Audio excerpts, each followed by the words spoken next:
A violência contra a comunidade LGBTQIA+, no Brasil, matou 273 pessoas em 2022. Isso representa 2 mortes a cada 3 dias, uma morte a cada 32 horas. As mulheres trans e travestis foram as maiores vítimas, 58% das mortes, seguidas dos homens gays, 35%. Esses dados são do Observatório de Mortes e Violências contra a LGBT no Brasil, obtido com exclusividade pela Globo News. E o Arthur Queiroz vai trazer agora detalhes desse dossiê que tem como objetivo cobrar políticas públicas de acompanhamento e acolhimento da comunidade LGBTQIA+. Arthur, boa tarde. Oi, Eric, muito boa tarde a todos. Exato, Eric, é justamente para cumprir esse objetivo que esse documento que vai ser tornado público oficialmente a partir do dia 16, que o dossiê vai ser elevado à presidência da República. Para isso que você citou, cobrar política pública para essa população que é tão atingida todos os dias pela violência, né, provocada pela intolerância, pela discriminação contra essa comunidade LGBTQI a mais no Brasil.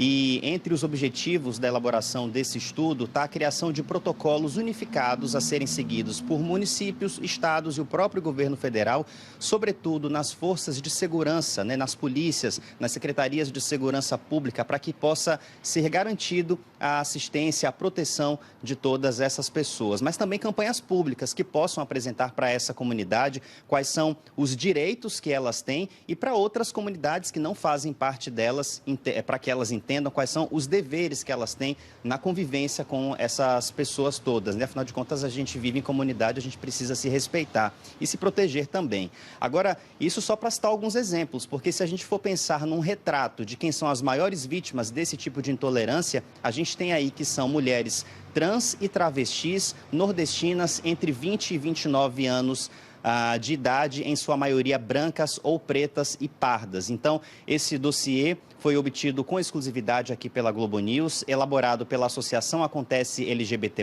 Associação Nacional de Travestis e Transsexuais, a ANTRA, e também a Associação Brasileira de Lésbicas, Gays, Bissexuais, Travestis, Transsexuais e Intersexos. Vamos para uma tela, então, ver o detalhamento, né, das violências contra essa população. Né, como você falou, foram 273 assassinatos no ano passado. O que é que a gente tem aí? Na primeira tela, a gente observa que, em relação às mortes no Brasil no ano passado, a maioria de mulheres trans e travestis foram 159, representa 58,24%. Em seguida, homens gays foram 96 mortes, homens trans e pessoas trans masculinas, junto com mulheres lésbicas, pessoas não binárias e outros segmentos, cada uma delas agrupam aí quase 3% dessa proporção toda.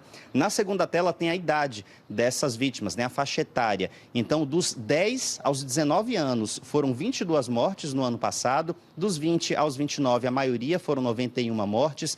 30 aos 39 anos, foram 52 mortes. 40 aos 49 anos, 31 mortes. 50 aos 59 anos, 13 registros de óbitos. Dos 70 aos 79 anos, uma morte. Mas há também idades não confirmadas em 63 mortes registradas no ano passado dessa população. Na terceira tela, a gente tem os registros de mortes, né, de assassinatos, em sua maioria, por região do país. Então, a gente tem aí, em primeiro lugar, a região Nordeste, onde foram 118 registros, seguido pelo Sudeste com 71, Centro-Oeste com 37, Norte com 28 e Sul com 19. Na quarta e última tela, a gente tem a raça e etnia dessas vítimas. Pessoas autodeclaradas brancas ou reconhecidas como brancas foram 94 mortes, pretos e pardos 91 e indígenas 2 mortes. Sobre esse assunto, que, como eu falei, está retratado nesse dossiê que vai ser publicado oficialmente no dia 16, mas foi obtido com exclusividade aqui pela Globo News, nós conversamos com a Pietra Fraga do Prado. A nossa produção conversou com ela, que é coordenadora geral do Observatório e também coordenadora de projetos da Acontece LGBT+. Vamos ouvir a análise dela sobre esses números e o que precisa ser feito para mudar essa realidade.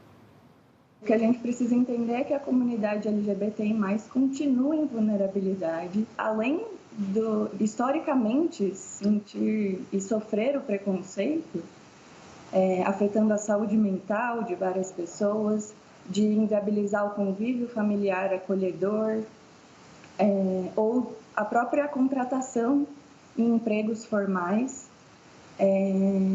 O que há de mais abissal, né, o que há de mais profundo nessa violência é o atentado contra as nossas vidas. Só por ser quem somos, só por amar quem amamos, de forma genuína. As pessoas morrem não por uma causa natural, né, mas por um preconceito que interrompe fatalmente a vida dessas pessoas. Pois é, esse número de 273 mortes, né, assassinatos, esse número de 273 mortes, né, de assassinatos de pessoas LGBT+ no Brasil, ele chama a atenção, né, como você disse, Eric, são 2 mortes a cada 3 dias, mas a gente tem que levar em conta que existe a subnotificação, porque não há hoje uma instituição pública, né, governamental que faça o agrupamento desses números para que a gente possa ter esses números mais detalhados, né, nas instituições públicas. E sobre essa subnotificação, eu conversei mais cedo com a Bruna Benevides, ela que é secretária de articulação política da ANTRA e também coordenadora da pesquisa e da organização desse observatório. Vamos ouvir a fala dela.